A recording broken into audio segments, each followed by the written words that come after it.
Indian blogger নন্দিনীর আরও একটি ভিডিওতে সকলকে স্বাগত জানাই। আশা করি সবাই ভালো আছেন, সুস্থ আছেন। আগামী 26শে জানুয়ারি 2024 শ্রী শ্রী অনুকূল ঠাকুরের তিরোধান দিবস। তাকে স্মরণ করে এবং তার প্রতি শ্রদ্ধা নিবেদন করে আমি আজকে আপনাদের সঙ্গে শেয়ার করব তার কিছু অলৌকিক অজানা কথা। ভিডিওটি ভালো লাগলে অবশ্যই লাইক, কমেন্ট এবং শেয়ার করবেন এবং চ্যানেলটি সাবস্ক্রাইব করে বেল আইকনটা অবশ্যই প্রেস করবেন। তো চলুন শুরু করা যাক আজকের ভিডিও।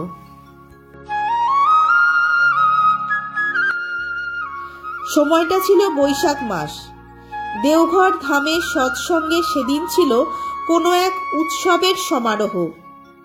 বাংলা, বিহার, উড়িষ্যা থেকে বহু ভক্তের সমাগম ঘটেছিল সেখানে শ্রী শ্রী অনুকূল ঠাকুরকে প্রণাম জানাতে। উঁচু চৌকির ওপর সাদা চাদর পাতা, তার ওপর ঠাকুর বসে গড়গড়া থেকে তামাক টানছেন। ঘরের বাইরে দর্শনার্থীদের সংখ্যা ক্রমশ বাড়তে থাকে। এই সময় তিনি তার পাশে দাঁড়িয়ে থাকা এক আশ্রম কর্মীকে বললেন, ঘরের বাইরে গিয়ে দেখ, এক মা বসে আছেন মাটিতে, যা তাকে এখানে ডেকে নিয়ে আয়। ঠাকুরের নির্দেশ মতো কর্মীটি এদিকে ওদিকে খুঁজতে থাকেন।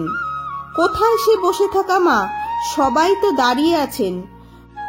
ঘরে এসে তিনি ঠাকুরকে জানালেন, প্রচণ্ড ভিড়ে সবাই বাইরে দাঁড়িয়ে আছেন, কোনো বসে থাকা মাকে তিনি দেখতে পাননি।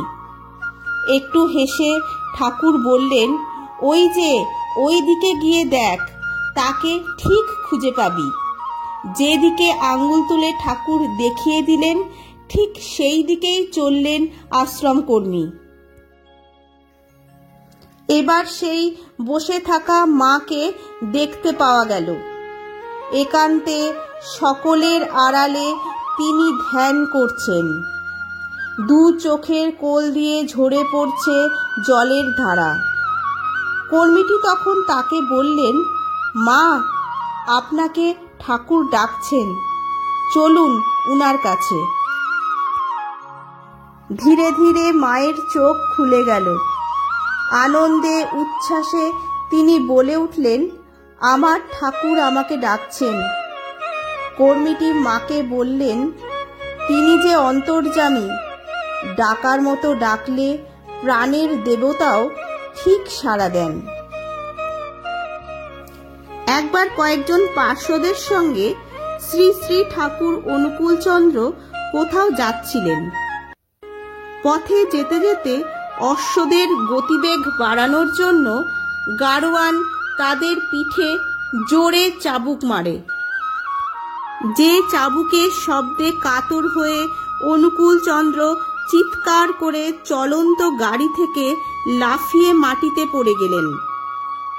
পার্শ্বদেরা গাড়ি থামিয়ে নিচে নেমে দেখলেন, ঘোড়ার পিঠের চাবুকের যে দাগ, সেই দাগ অনুকূলচন্দ্রের পিঠে স্পষ্ট ফুটে উঠেছে।